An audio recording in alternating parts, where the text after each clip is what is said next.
Hello once again, everyone. So one more video for you, especially since I'm out here and I'm doing things, which is the topic of leaning. Now, what I mean by leaning here is specifically the question was prompted from Dusak. However, it applies to Messer, it applies to backsword, it really applies to pretty much every one-handed sword. And what we're talking about here is leaning as in shifting our weight forward and backward. Now, this can come up in a couple different ways.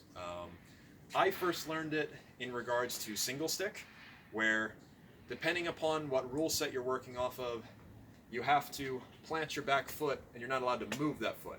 I can move my front foot as much as I want, but certainly one of the ways to keep myself relatively away, since they're just targeting the head, is to lean my body back. Lean forward on the attacks, lean my body back on the defenses. Very similar to how we do a shift for some defenses. So that is a thing to consider.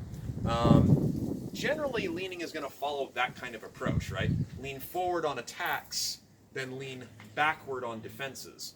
The biggest thing to be aware of in regards to doing Dusak or Messer or something along those lines is what your opponent is targeting, as well as what you're gaining / losing.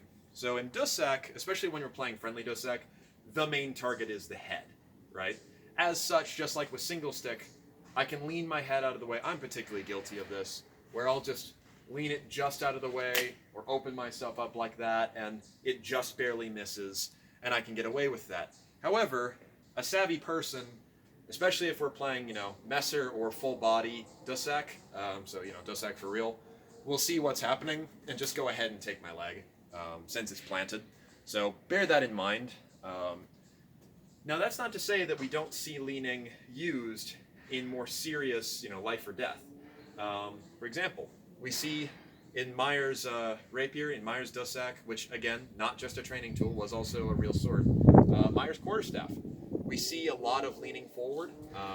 We also will occasionally, well, you don't see it in Messer as much. Sometimes it seems to be a little more weight forward.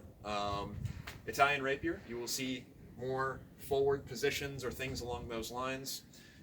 Generally, what it's going to be, though, is you are using that leaning forward to just bring yourself into distance without actually being in distance. So, for example, let's say this line here is the edge of my distance, okay? That's the point that my opponent will try and hit me. I could absolutely walk up to the edge of that distance and now my body is in danger, right? At which point I could probably lean back and get out of it. Or, alternatively, to be a little safer, just my head is kind of crossing that line. So now when they cut for me, I just come back and back in. This can be particularly useful if you're looking to do any sort of head movement. This comes up a lot more in Myers' quarterstaff, of course, but you could still absolutely use it with the sword, and I have. So, my head comes over, stepping out to the side, my head comes over, defending in such a way, things of this nature, right? Now, would I recommend that you make shifting your weight back and forth a part of your regular fighting? Somewhat.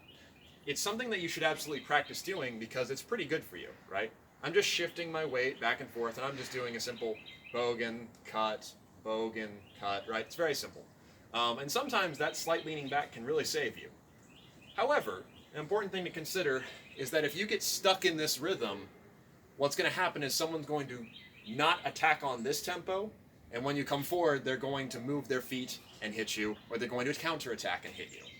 It is an exploitable rhythm, just the same as the shift is.